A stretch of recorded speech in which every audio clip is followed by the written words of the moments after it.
Hello everyone, I'm Eve Hargrave, and I am part of the Illinois State Archaeological Survey, which is one of the surveys under the Prairie Research Institute. The Prairie Research Institute is kind of an umbrella organization that has combined all the state surveys. So you have the Illinois Natural History Survey, Illinois State Geological Survey, State Water Survey, Illinois Sustainable Technology Center, and then Illinois State Archaeological Survey. A little bit of background about the Prairie Research Institute. It was established in 2008. A number of the surveys actually for years and years had been under DNR, under the state. ISGS was here, the State Geological Survey. The Geological Survey was at the university. The Archaeological Survey was affiliated with the Anthropology Department. In 2008, Bill Schultz, who is the director of the Prairie Research Institute, went to the university and said, you know, can we just combine all the state surveys under one umbrella organization? Because they do so much research together, their work overlaps, working with government agencies and so on. So the university agreed. And basically we're under the Vice Chancellor for Research. So we aren't officially an academic department per se, although we do a lot of research with academic departments. So the Prairie Research Institute was established in 2008. At this time, these 4 surveys were combined under one unit. And then ISAS, which is my organization, joined in 2010. So we moved from anthropology over to the Prairie Research Institute. Once again, is just a logical transition because our work mostly comes through IDOT, which is a government organization. A lot of our work also overlaps with the Geological Survey and the Natural History Survey. Oh, wrong one. Now, I wanted to give you a little bit of background about the history of the Prairie Research Institute before I go into describing what the Naturally Illinois Expo is. About 4 years ago, Geological Survey, Natural History Survey had already had a couple of expos just through their individual surveys. And then someone approached Bill Schultz and said, you know, why don't we have an expo that includes everyone in the Institute? So at this time, this year 2013, will be our 5th annual Naturally Illinois Expo. And every year it's gotten bigger and bigger. For instance, this is a summary of last year's events. So on Friday, which is the day we have school groups, we encourage the schools to come to this event, and most of them will come on field trips on Friday. We contact the schools via email. We've had a number of different ways we've tried, some less successful than others. But last year we had over 1,530 students with chaperones and teachers. And then you have some of the general public and students will come as that as well.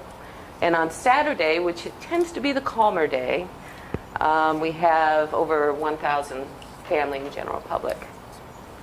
The hours are on Friday 9 to 3, and then on Saturday it's 10 to 3. And part of the reason Saturday starts a little bit later, and I actually have not included that, I should have, there's also another event that's affiliated with the Institute, the Earth, Wind, and Fire Race. I don't know if any of you have heard this. It's one of the earliest races, running races, in Champaign-Urbana for the season. It kind of kicks off the season. And that's on Saturday morning. And so that's somewhat tangential to what we do, but we kind of promote, you know, each aspect of the expo and Earth, Wind, and Fire Race. And we'll have volunteers cross both of them. Last year we had 53 exhibits, and these exhibits were submitted by staff members in all the surveys, basically focusing on their own research, the current projects that they're working on, just interesting facts that they think the general public would like to know. We kind of view this as our opportunity to engage the public in what we do. It's giving back to the community. We had a total of 178 staff members, and in addition, we had over 100 RSO student volunteers. We have a staff member who actually is like on the board or whatever with the RSO, so he'll go to them as part of their volunteer efforts and schedule them to help us, and we need their help. One thing that we started about 3 years ago, which has really made a huge difference in the quality of our exhibits. We started asking Sarah Livesey, I don't know if any of you have heard of her at all. She's an environmental educator.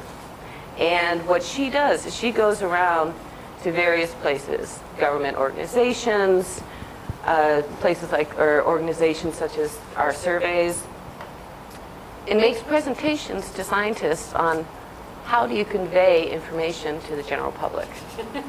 I know, which is a real biggie. You know, you wouldn't think it would be that difficult because most of our... Does she have a sister who specializes in math? I don't know, she might. But most of our students that come are elementary and middle school. This kind of worked out because we always have ours at the same time as Engineering Open House and ACES. And those are geared towards the older kids. So we tend to get the younger kids coming. And one of the things we noticed early on was that sometimes the language in the exhibits and the demonstrations would just go right over the kids' heads. So Sarah came, she came again in January this year, just to talk about how do you communicate to these kids, you know, what do they really take away from these field trips?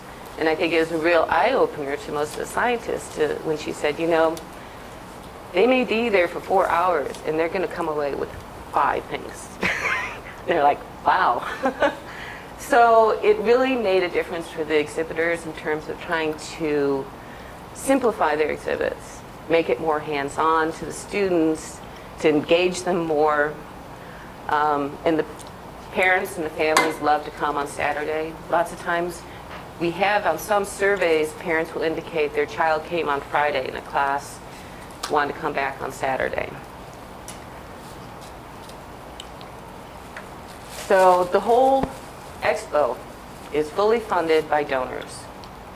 And so we send out donation letters last couple of years. It's in early January. And last year we raised roughly $28,000. But all that money gets spent because we have limited indoor space at the Natural Resource Building. And you'll see in some of the later pictures, we are out in tents in early March. So the tents tend to take a huge chunk of our donor money. But you can see this is just a list of donors ranging from $5,000 to, at the lower end, $50,000. So actually, some of these may be dark. Can I turn down the lights a little bit? Just dim them a little bit, up front at least. Okay. Here are some examples of just some of the staff members that volunteer. One of the things we do so that all the visitors know who is actually working the expo is we have a regular t-shirt that we purchase for all the volunteers.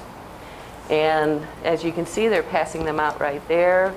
So all volunteers will have their own t-shirt. They come away with that. We also have volunteers at each of the entrances within the building. And there's a welcome tent outside. They'll have information. And I'll pass these around, a planning guide and a field guide for the students.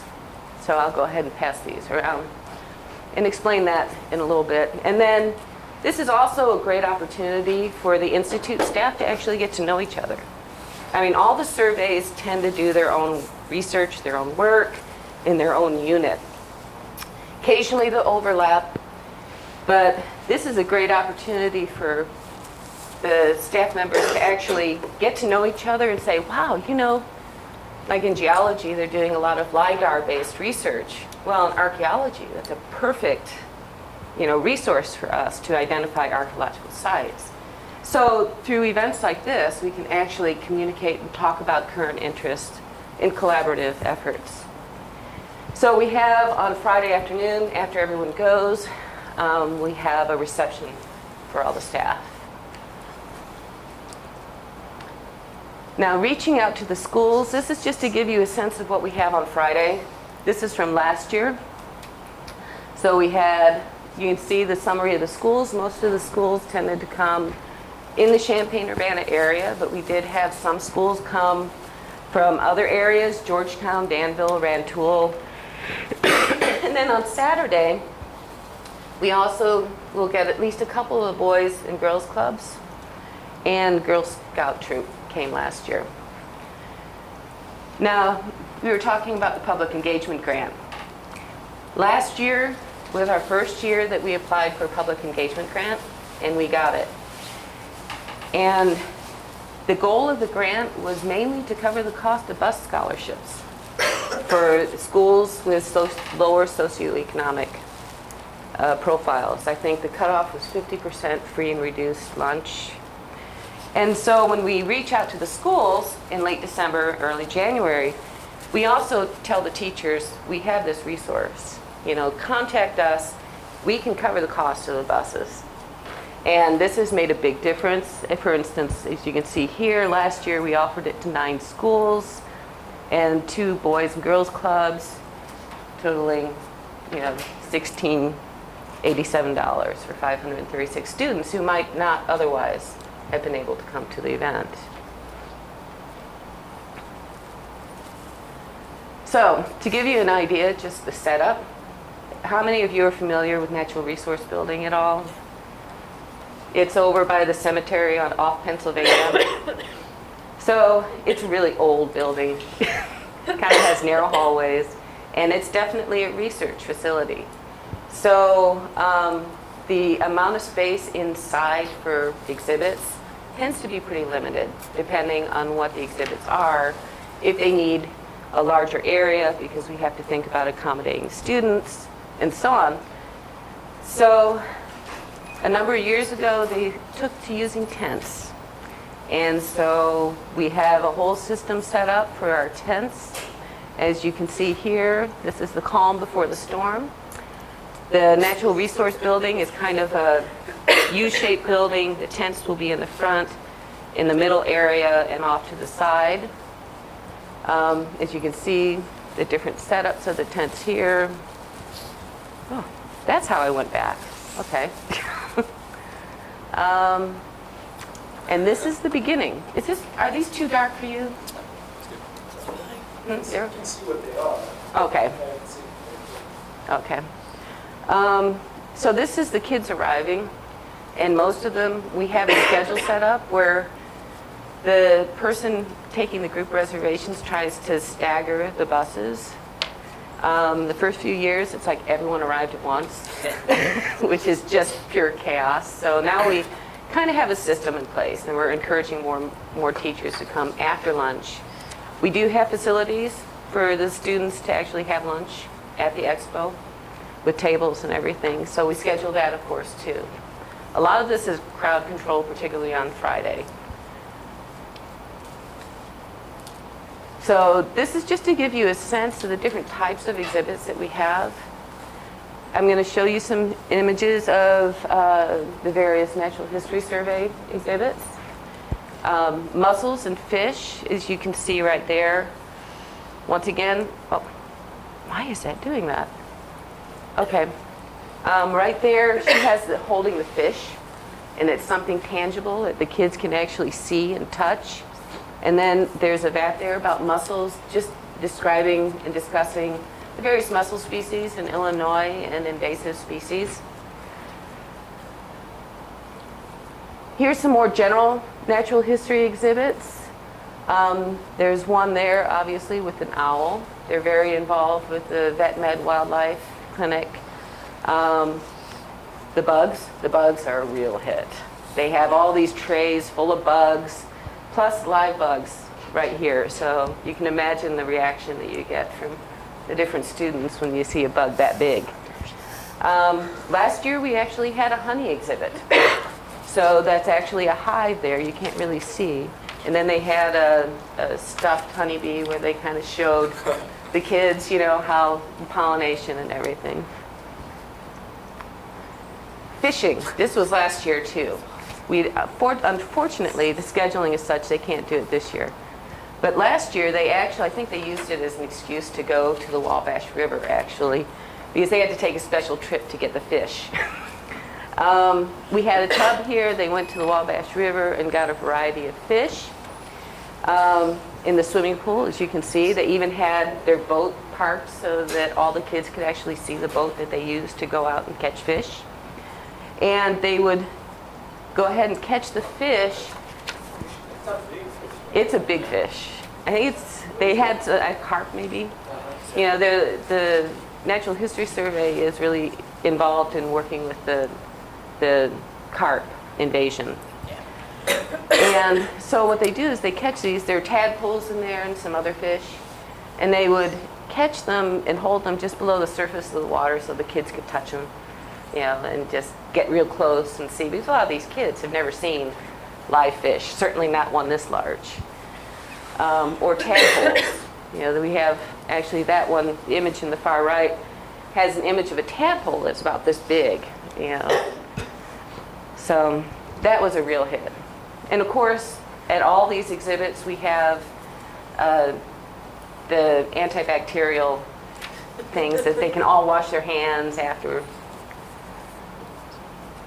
Another popular one is our Traveling Science Center, Natural History Survey. This is basically, you can walk through one entrance and go out the other, and there are various exhibits about Illinois wildlife and insects, and they actually will travel around the state to different events and schools and so on. Here's another one, what's in a wetland, seeds, just illustrating the types of seeds and comparing and contrasting. Let's see, otters. This was a huge hit last year.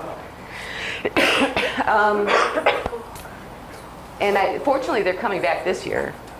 Yeah, actually, this would be a really good one. Can we turn down maybe another back? Yeah. Is that okay with everyone? That's great. Yeah. Okay. It's still too dark, isn't it? Anyway, these women here, basically, they have makeup on. And they have makeup, masks, imitating different types of foods that the otters would eat. And so they were acting out skits, basically, for the otters. And the kids just loved it. And they had a video of otters doing their thing, you know, so the kids could sit down. There's an area the kids could sit down and watch it. And then they had otters that the kids could actually pet and touch, just get a sense of the size of them. So that was a real popular exhibit, and they'll be coming back again this year. So is there kind of a competition to be one of the 5 things that kids are going to remember? I haven't sensed that. I haven't sensed that, but I've been on the committee for so long that, yeah. Well, a lot of these, like I said, a lot of this has come in the last few years once we started having Sarah come and talk. And she's accessible for researchers to talk with about how best to, you know, develop with young children. So this was another one, the bat cave. There's a real issue, particularly in southern Illinois, with a particular disease that bats are getting and dying off. So they've had to seal off a number of the bats. I mean, the caves where the bats live to try and limit the spread of the disease. So last year, a number of the researchers made up their own bat cave. And so this is a wire plaster frame exhibit. You can kind of see it here. And they have different images there of the types of flora and fauna that you see in the caves, including the bugs. They have plastic bugs all over the place. And, you know, the kids in the snake and So the kids could walk in there and actually walk around and see, and then there'd be bats hanging from the, the bat cave, like Batman. So they all relate to that very well. Do they live bats though, or do they just? No, they're plastic bats. They're pretty cosmetic. Yeah, but some of them are pretty realistic. It would be pretty realistic to, a child. The bat proof I thought would be kind of messy. Yeah. No, in that case, we didn't use any live. So, geology. Here's a big project Geology is involved with sequestration. So she's illustrating how that works. The one on the lower right is looking at earthquake. So a number of years ago, the earthquake exhibit was a huge hit because that year, 2011, it actually overlapped with the Tokyo earthquake. So that Friday night, the Tokyo earthquake happened, and everybody heard this on the news. And then the next morning, those researchers came in on Saturday and tailored their whole presentation to that. So it was just an amazing example of the researchers jumping on to this opportunity to make real world, discussion. The fossil dig, this is another geology one. Huge hit. They go around, they'll collect fossils, and they bury them in this kind of gravel pit. We have 2 boxes now. And the kids can actually dig for fossils, and then they get to keep the fossil. So this was actually kind of an issue for us with archaeology, and I'll discuss that in a minute. So the kids would get to keep the fossils, and here you can see a child. They'll open them up for the kids, and they can see, a leaf, and they get to take it home, and it's their own fossil. And here's some more just general examples. Build, Illinois. Here's one about glaciation on the far right. Weather is also a popular one that's associated with the water survey. They monitor various weather patterns throughout the United States. So they have a number of different exhibits, including an exhibit about, last few years, they would be able to input your birth date and tell you what the weather was like, where you were born on that day. So that was popular. Fun with water chemistry, just some other things, looking through scopes, that kind of thing. Archaeology Dig, this was a popular one. We came in, as I said, late in the game, 2010. Our first real exhibit for the expo was 2011. And they said, why don't you guys just show us what archaeology is? So we came up with the idea of making our own archaeological features. So we have an area with a tent, and we actually go in and we dig in the ground and we make up archaeological features. And so we have, I don't know if you guys know what an archaeological feature is. It's like a trash pit or a house basin, prehistoric house basin, dog burial, for instance, over in the right. And we put various modern, contemporary replica artifacts in the features so that people coming through can actually see what we look at and how we interpret a feature. And we have staff members there to explain it all. And this is kind of dark in here, but you can see that, well, trust me, those kids all have field guides. One of the things that we do, and I haven't gone into this that much, before the expo, for all the teachers, all the surveys get together and submit resources for the teachers that are taken to the teachers, at least the local teachers. Their posters, their books, they could be bookmarks, they could be maps, they could be anything. Those are given to the teachers, as well as a planning guide, and like a planning guide and the field guide. Yeah. And the field guide essentially is all the exhibitors make up 2 questions with very simple answers. And the kids get to go around to all the exhibits and answer the questions. So it gets them engaged in the actual exhibit and, hopefully learn something from it. So you can see here the kids with the archaeology, they all have their little field books open and they're asking questions and answering and circling the answers. And the kids that actually complete the field guide will get a prize. They'd be a piece of fluorite or a geode. Also in the teacher resource bags, we give them different mineral examples. So they'll have a coal sample, a fluorite. The teachers will get resources, just general teaching resources. Seeds, so each kid gets a bag of seeds that they can plant as a class project. And more archaeology. So we talk about stratigraphy and archaeology, just the importance of that, and the youngest materials on top, oldest is on the bottom. Draw an artifact, so kids who have artistic talents can try their hand. This is the one that we kind of had a problem on the left with the fossil dig. Because, in the fossil dig, they get to dig and they get to keep their fossils.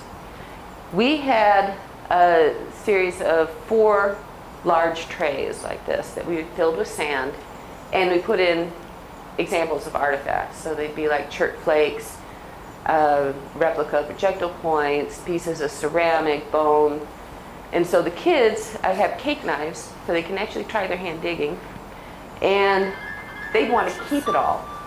You're like, no, you can't. Archaeologists never keep things personally. So you'd have to try and tailor it to, this is what an archaeologist does. You excavate it and you put it on a tray, then it goes to the lab and it gets analyzed. So surprisingly, we've only had a couple things disappear over the years. On the far right is a Flint Knapping demonstration, so people can see how projectile points are made. The bones are always a popular hit. Faunal analysts. Can you say something about the Flint Knapping? What is that? How's that?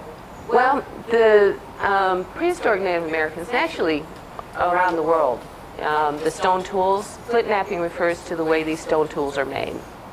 So there are various techniques, and there are people who are really engaged in making their own replicas and learning how these tools are made, whether they're projectile points, spear points, celts, axes, bifaces, or like awls for woodworking. So they gather all the raw materials. Lots of times they'll go to original sources, gather these materials. In the Midwest, it's chert that they use. It's like a flint. And they have their own set of instruments that they'll use, and they'll just sit there and flint knap. And so they start off with a big piece of chert. You take a hammerstone and you try to get off smaller pieces. And from there, you use antler tines or some other tools to gradually take off more and more flakes and refine it to the shape that you want it. So a lot of people really are interested in how these tools are made, because it is pretty fascinating, but it's also kind of dangerous because it's kind of sharp. So, and I've done it sometimes before, and my hands just get all cut up. So, on the lower right, we have comparative examples of fauna that we use to analyze prehistoric diet and the bones that we find at the archaeological sites. And so our faunal analyst has all these replicas of toys, the scapula, hoe. So he's always there, and the kids always love that because they see an alligator skull and an owl. And technological sustainability. This is one of the surveys that's kind of very different than all the others, that are more of a resource, I guess, based, like the Geological Survey, Water Survey. Technological sustainability, their focus is trying to come up with ways to inform the public on how to be environmentally conscious. And so they had a number of exhibits. One of theirs, the plastics to oil, basically. They have this huge machine that they figured out a way that you can put plastic into it and it converts it into oil that can be used for any number of other purposes. So they had an exhibit illustrating that. That's just illustrating what happens in the landfill over time. Heating efficiency in a house. So that's just to give you a taste of the different kinds of exhibits. Like I said, we had 53, so that's really just a smattering right there. This actually I thought was a great image to end on because they're taking the owl back to its home. And so looking back on 2012, it was a huge success. But we have learned a lot from there, and every year as we proceed with our planning, we tend to do a lot of tweaking and refining our methodology. We have a committee of, well now I think, because we're trying to let some of the older committee members have a break and bring in new people. So we have like 30 people now that are involved in all these different aspects of the committee, and everybody works really well together. And we start actually in September, monthly meetings, and then in January it's every other week. And so the meetings this year, I mean the expo this year will be March 8th and 9th. So the bookmarks are going around if you want to take that. And that's the end of my presentation. Thank you. I also have some other handouts that I'll pass out. These are just some various things that we do pass out. We have a website for the expo, and on the website there's a teacher section that's specifically for teachers. In that section, it'll give information for the teachers on who to contact to sign up. It'll give them information on what to do the day of the event, you know, where to go, where to park. We have maps on where to park, where we are, what things to bring.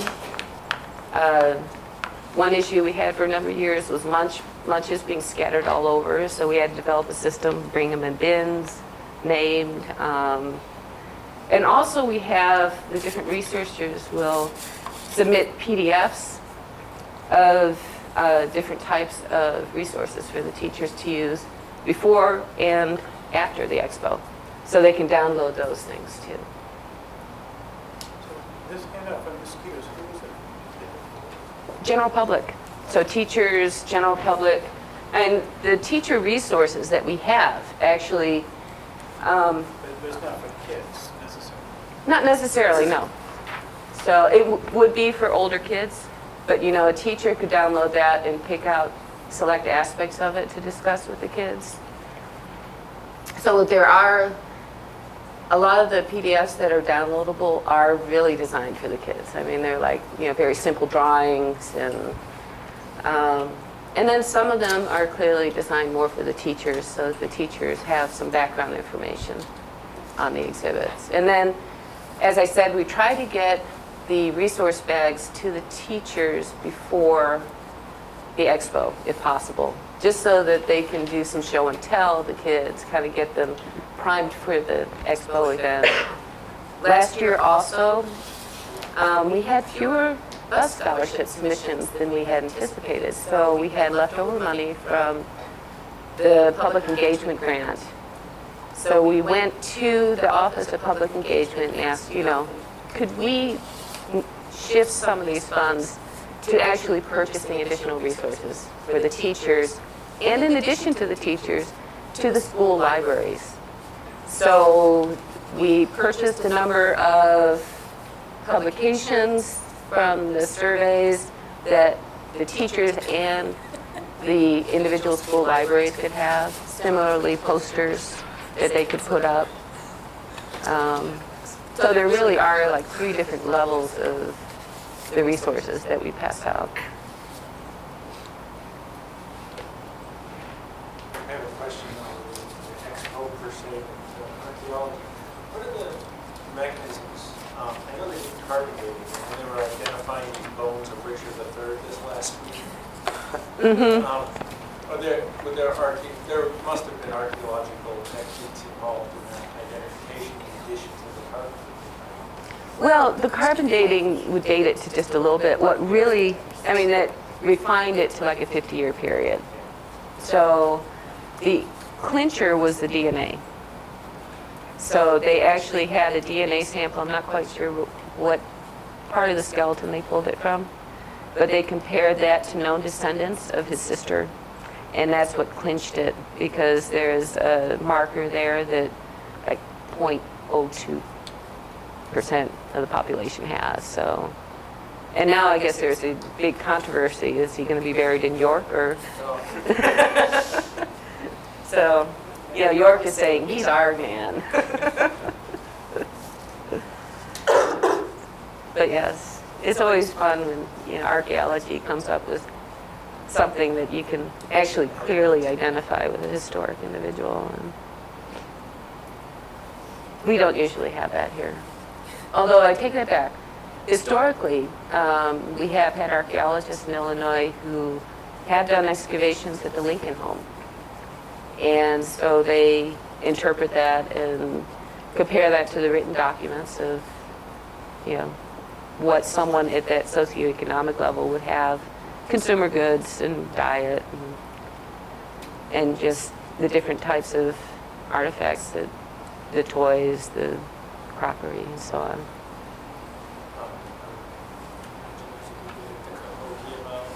Yes, yes. In fact, we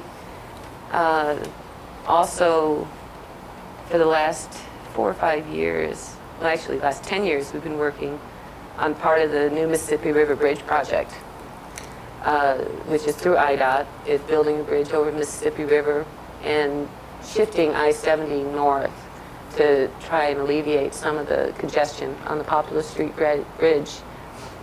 Part of that actually ended up going through the East St. Louis Mound Center, which was the second largest mound center after Cahokia. And Cahokia, because so much of it is protected, there aren't a lot of excavations that actually go on there. And so our project ended up giving us a slice of one of these really large mound centers as part of the highway project.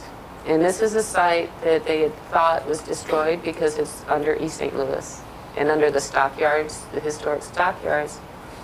But in the 90s, they found that if you go down far enough, it's actually preserved, because the historic people actually, because it was low and swampy, they infilled a lot of the low areas and basically capped a lot of these deposits.